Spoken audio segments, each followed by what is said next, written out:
प्रिय विद्यार्थियों, आज के व्याख्यान में आप सभी का स्वागत।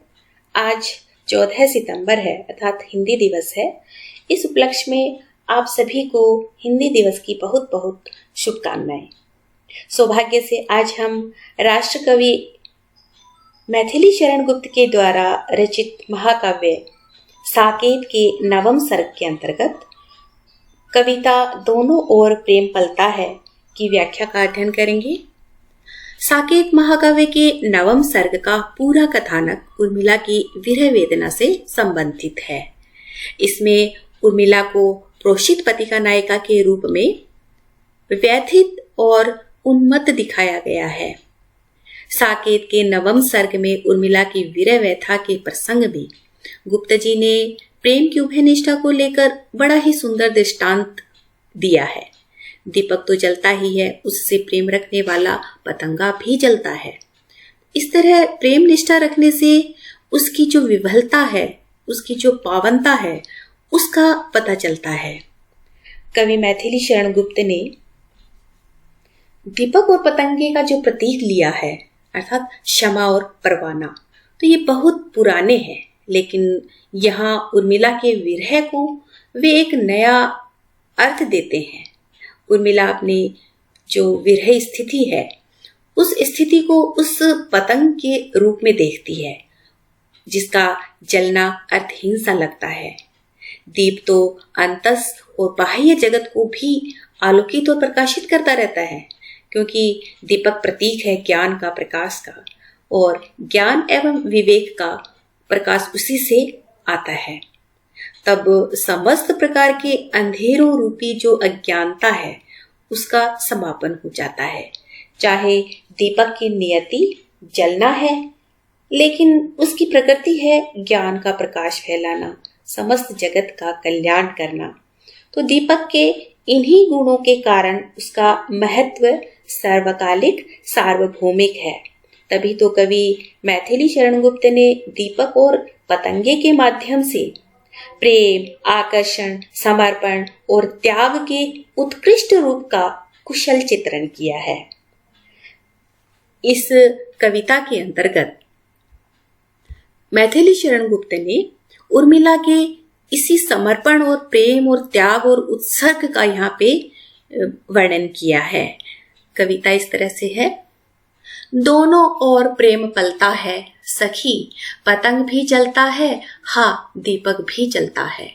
शीश हिलाकर दीपक कहता, बंधु वृथा ही तू क्यों दहता, पर पतंग पड़कर ही रहता।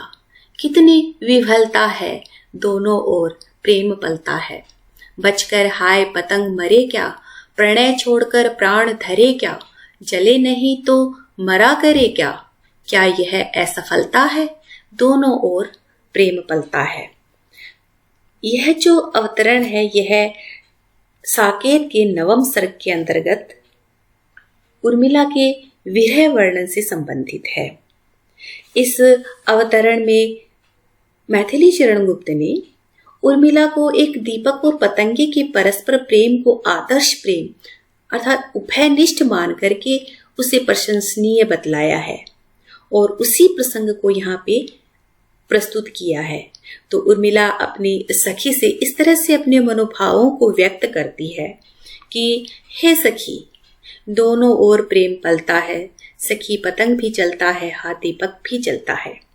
तो कहती है, हे सखी, हम तो एक तरफा प्रेम निष्ठा का पालन कर रहे हैं। प्रेम तो वही पवित्र एवं निश्चल रहता है जो दोनों ओर पलता रहता है, अर्थात जिसमें उभयनिष्ठता हो, तो उभयनिष्ठ पनपता रहता है। उर्मिला इसी प्रसंग हेतु अपने भाव सखी से कहती है कि प्रेम से आकृष्ट होकर के पतंगा दीपक के पास जलने के लिए हमेशा तैयार रहता है, अर्थात प्रेम के कारण दोनों पक्षों को संताप या दुख वह सहना पड़ता है। प्रेम भाव तो दोनों ओर समान रूप से अपेक्षित होता है। तो इसीलिए यहाँ पे दृष्टांत के माध्यम से कवि ने प्रस्तुत किया है कि दीपक स्वयं तो जलता ही रहता है, लेकिन वह अपनी जो लो है अर्थात उसका जो प्रकाश है कि उस लो से वह अपने पतंगे को आगाह भी करता है। शीश हिलाकर दीपक कहता, बंधु वृथा ही तू क्यों देता, पर पतंग पढ़कर ही रहता। तो दीपक है वह उस पतंगे को अपने पास आने के लिए मना भी करता है। शीश हिलाकर दीपक कहता था, जो दीपक की जो लो है वो कभी स्थिर नहीं रहती है और ऐसे लगता है कि मानो वह अपना जो शीश है, अपना जो सिर है, मस्तक है, वह हिला हिला करके उस पतंगे को बार बार मना करता है कि हे बंधु पतंगे, तू क्यों व्यर्थ में, वृथा का अर्थ व्यर्थ में और दहता का अर्थ होता है जलना।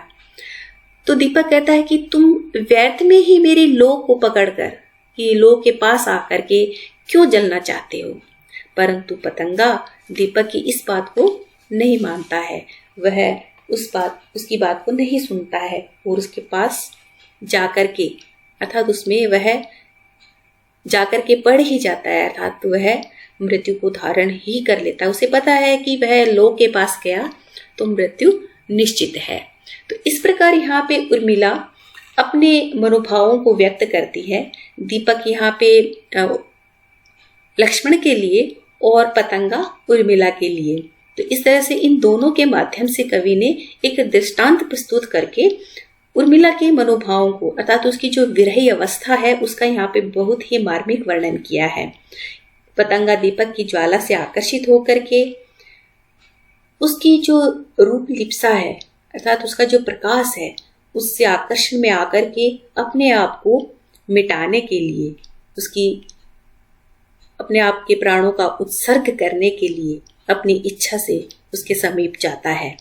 तो इस प्रसंग में कवि ने बहुत ही अच्छा वर्णन करते हुए भावों की जो विवलता है, भावों का जो अतिरेक है, उन सब का वर्णन करते हुए कि दीपक है वह, उसकी जो ज्वाला है वह पतंगे को नष्ट कर देगी और पतंगा भी यह जानता है। तो दूसरी ओर दीपक प्रेम की अग्नि में जलते हुए भी अपने प्रिय को उस जलन से बचाना चाहता है कि तू मेरे पास मत आ। तो वह अपना सिर हिलाकर कहता, तो उसकी जो लो है वो हिलती हुई उसे मना करती है कि मेरे पास मत आ। तो पतंगे को अपने समीप आने से मना करता है और पतंगा कब मानता है, दीपक की ज्वाला में उत्सर्ग होकर के वह जलना चाहता है। तो इस प्रकार दीपक और पतंगे दोनों में ही जो भाव हैं और भावों की जो विफलता है वह बड़ी ही दर्शनीय है। तो प्रेम में उत्सर्ग होकर पतंगा अपनी विफलता, अर्थात अपनी जो बेचैनी है, अपनी जो बेताबी है, उसका परिचय देता है और उसे रोकने का जो प्रयास करने पर भी वह नहीं रुकता है और विवश होकर के, अर्थात उसके आकर्षण में अपना सर्वस्व त्याग कर देता है, अर्थात आत्मदाह कर देता है। तो इस प्रकार देख करके, उसे इस तरह से मरता हुआ देख करके जो दीपक है वह भी मंद मंद जलता रहता है, अर्थात यह भी तो दीपक की अंतर्दाहकता को प्रकट करता है। तो इस प्रकार प्रेम दोनों ओर पलता है। तो यहाँ पे कवि ने प्रेम सदा उभयनिष्ठ रह करके पलवित होता है। आशय यही है कि दोनों के हृदय में प्रेम का प्रसार समान रूप से होता है। तो कवि ने यही यहाँ पे प्रकट किया है कि यही प्रेम की जो उदात्तता है, पवित्रता है और यही प्रेम का स्वरूप है। फिर आगे उर्मिला कहती है, बचकर हाय पतंग मरे क्या, प्रणय छोड़कर प्राण धरे क्या, चले नहीं तो मरा करे क्या। क्या यह असफलता है? दोनों ओर प्रेम पलता है। तो उर्मिला इसी प्रसंग में कहती है कि दीपक से प्रेम करने वाला जो पतंगा है कि वह कभी भी उससे अलग नहीं हो सकता है, चाहे कितना ही मना करे। लेकिन इस कारण वह बचकर क्या करेगा? यदि वह दीपक की बात मान करके वह अपने प्राणों के प्रति मोह करे और उसकी तरफ नहीं जाए, और वह, तो इसका मतलब यह हुआ कि वह उससे प्रेम करना छोड़ दे, उसके आकर्षण में आकर्षित होना छोड़ दे और अपने प्राणों से मोह करे, प्राणों की रक्षा करे। तो क्या यह उचित है? इस तरह से प्रश्न करती है उर्मिला, क्योंकि वह अपनी जो विरही अवस्था है कि लक्ष्मण है वो अपने प्रिय भ्राता के साथ 14 वर्ष की जो लंबी अवधि है, उस अवधि में वो उससे दूर है और उनसे दूर रह करके उसका जो जीवन है वह बड़ा ही उसके जीवन में बड़ी निराशाएं हैं, बड़ी पीड़ाएं हैं और विरही अवस्था में वह किस तरह से अपना जीवन व्यतीत कर रही है। तो इस दृष्टांत के माध्यम से यही दर्शाया गया है कवि के द्वारा कि वह अपने प्रिय की खातिर जले नहीं तो मरना चाहिए। तो वह इस तरह से कहती है कि अर्थात कि प्रिय के विरह में उससे दूर हो जाने से तो मरना ही अच्छा है, लेकिन प्रेम का निर्वाह करने के लिए प्राणों का मोह नहीं करना चाहिए। कि फिर इस तरह से वह सोच विचार करती है कि यदि मैं अपने प्राणों का उत्सर्ग कर दूं तो, और मैं अपने प्राणों का उत्सर्ग ना करके बल्कि मैं यदि इस तरह से मैं अपना आत्मदाह करती हूँ तो यह बड़ी प्रेम की असफलता होगी, अर्थात कि प्रणय छोड़कर प्राण धरेगा। तो यहाँ पे कि मैं इस प्रेम को छोड़ करके अपने प्राणों के प्रति मैं मोह कैसे कर सकती हूँ, क्या यह उचित है? जले नहीं तो मरा करे क्या। तो फिर आगे कहती है कि एक सच्चा जो प्रेम होता है वह जीवन से निराश होकर के प्राण त्याग करना तो उसके जो प्रेम की जो असफलता ही मानी जाएगी। तो इसलिए उर्मिला कहती है कि प्रेम दोनों ओर से बना रहे, तभी वह हमेशा सफल हो सकता है। तो उर्मिला कहती है कि यदि दीपक का संकेत समझकर यदि उसकी जो लौ है वो उसे दूर करना चाहती है और उसके लिए मरण तुल्य ही तो होता है, यदि कि उस उर्मिला की जो विरही अवस्था है तो वह तो वास्तव में एक मृत्यु के समान ही तो है। तो यहाँ पे कवि ने प्रणय भाव को त्याग कर जीवित रहना किसी अनुरक्त हृदय के लिए बहुत ही कष्टकारी बताया है। यदि वह जलेगा नहीं तो पश्चाताप रूपी जो वियोग की अग्नि है उस अग्नि में वह जीवन पर्यंत झुलसता रहेगा। तो मतलब वह उसके लिए तो वह मृत्यु ही है, क्योंकि प्रिय से दूर प्रणय त्याग कर जीवित रहना किसी भी प्रकार से उचित नहीं माना जा सकता। तो दीपक की जो लौ है और उसकी लौ में प्राणोत्सर्ग कर देना, न्यौछावर कर देना अपने प्राणों को, तो यह असफलता नहीं बल्कि जीवित रहना ही उसके जीवन की असफलता होगी। तो क्योंकि प्रेम है वह दोनों ओर समान भाव से पलता रहता है। तो इस अवतरण में कवि ने दीपक और पतंगे का दृष्टांत देकर के उर्मिला की जो विरही अवस्था है, व्यथा है, उसको बड़े ही मार्मिक रूप से समझाया है। तो लोक मर्यादा के कारण लक्ष्मण के हृदय में भी तो प्रेम है उर्मिला के प्रति, लेकिन वह विरह प्रदीप्त नहीं दिखाई देता है लोक मर्यादा के कारण। तो उनके हृदय में उर्मिला के लिए प्रेम अवश्य होता है और उर्मिला का विरह व्यथा से संताप है वह रहना बहुत ही उचित दिखाया गया है। तो पतंग और दीपक की जो लौ है वह बार बार वह उसकी तरफ आकृष्ट होता है और वह अपने प्राण गंवा देता है। तो इस प्रकार वह प्रेम की खातिर अपना जीवन समर्पित कर देता है। तो इस प्रकार यहाँ पे समर्पण की जो भावना है उस मनोभाव का यहाँ पे बड़ा ही सुंदर वर्णन किया गया है। और इस अवतरण में अनुप्रास, दृष्टांत, रूपक और रूपक के साथ आक्षेप अलंकार का भी वर्णन हुआ है। तो इसमें तुकांत शैली है और भावानुरूप शब्द मैत्री भी है। अगला जो पद है वह इस तरह से है। कहता है पतंग मन मारे तुम महान, मैं लघु पर प्यारे, क्या न मरण भी हाथ हमारे। शरण किसे चलता है दोनों ओर प्रेम पलता है। दीपक के जलने में आली फिर भी है जीवन की लाली, किंतु पतंग भाग्य लिपि काली। किसका वश चलता है दोनों ओर प्रेम पलता है। इस अवतरण में गुप्त जी के साकेत महाकाव्य के अंतर्गत उर्मिला विरह व्यथा से पीड़ित है और दीपक और पतंगे के प्रेम को आदर्श प्रेम मानते हुए यह दृष्टांत उपस्थित किया है। तो कवि वर्णन करते हुए आगे कहते हैं कि जब पतंगा दीपक पर मंडराता है तो वह उससे कहता है कि हे प्रिय, तुम कितने महान हो, कि तुम्हारे अंदर कितना स्नेह भरा हुआ है जो हमेशा जलते रहते हो।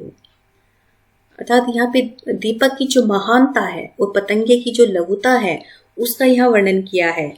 तो प्रेम का जो जीवन भर निर्वाह करता है, तो मुझसे यह नहीं हो पाता है। पतंगा इस तरह से अपनी जो विरह अवस्था है उसका इस तरह से वर्णन करता है अपनी पीड़ा को, कि मुझे विरह बड़ा असह्य लगता है। ऐसी दशा में क्या प्राणों का विसर्जन करना, उत्सर्ग करना हमारे हाथ नहीं है क्या। अर्थात कि मैं इस पतंगा कहता है कि तुम बहुत महान हो, और मैं तुम्हारे सामने बहुत ही तुच्छ छोटा हूँ, लेकिन कि मैं तुम्हारी महानता के कारण बहुत ही अपने यश को प्राप्त हो। लेकिन एक पतंगा है, उसके भाग्य में तो सिर्फ मृत्यु ही लिखी है। तो क्या कि मैं अपने प्रिय के खातिर अपने प्राण उत्सर्ग नहीं कर सकता क्या? तो इस तरह से उर्मिला प्रश्न करते हुए यहाँ पे ऐसे वर्णन करती है कि लक्ष्मण है, वह अपने भ्रातृत्व प्रेम के कारण, लोकहित के कारण वह 14 वर्ष के वनवास में गए हुए हैं, और उनकी जो महानता है कि वह लोकहित के कारण वे यहाँ से गए हुए हैं, और मैं तो सिर्फ अपने स्वयं के बारे में सोचती हूँ।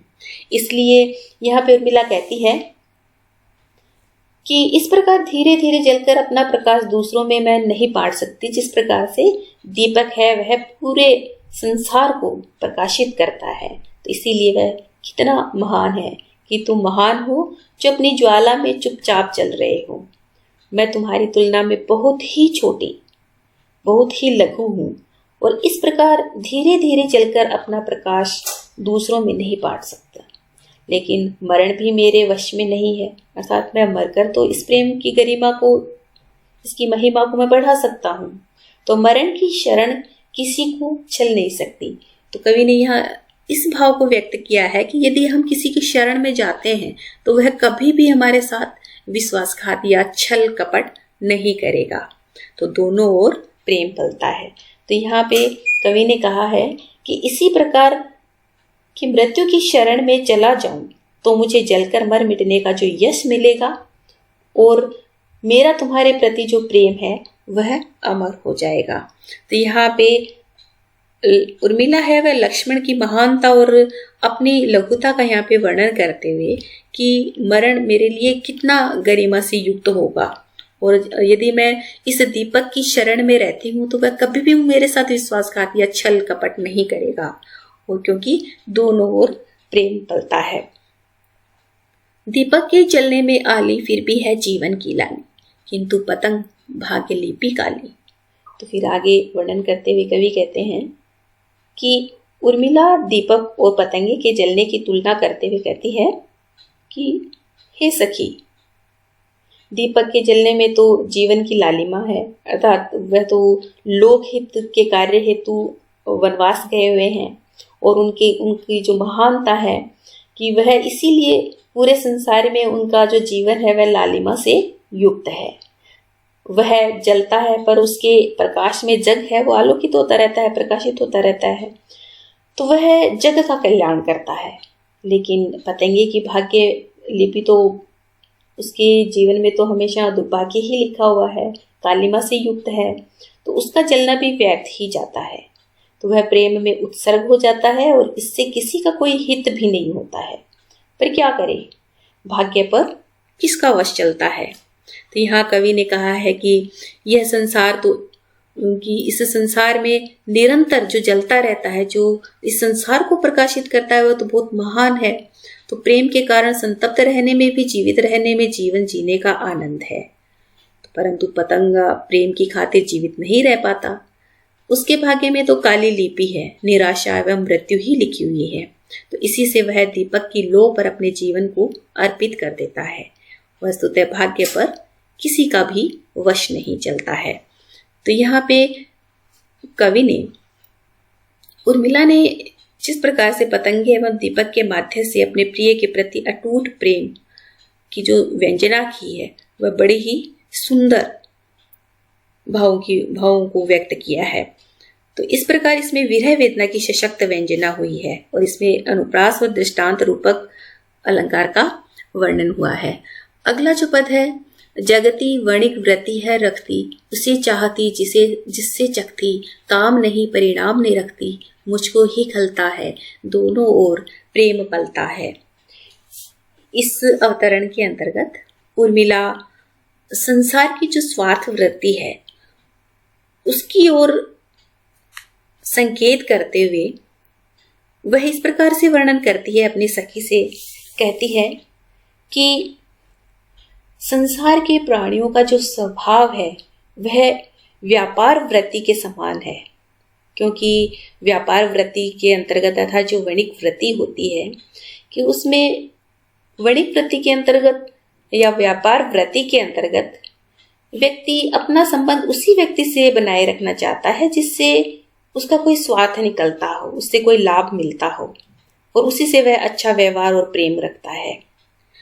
तो इसी भाव को इसमें व्यक्त किया गया है कि जगती वणिक वृत्ति है रखती, उससे चाहती जिससे जगती, काम नहीं परिणाम नहीं रखती।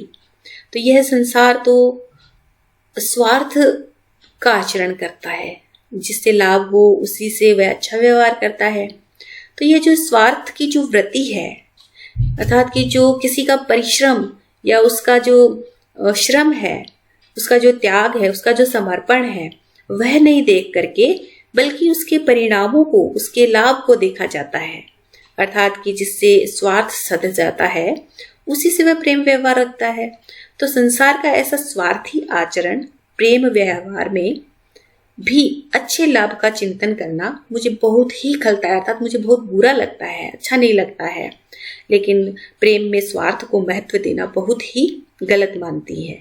तो प्रेम तो वही प्रशंसनीय होता है जो दोनों ओर समान भाव से पनपता और पलता और बढ़ता रहता है।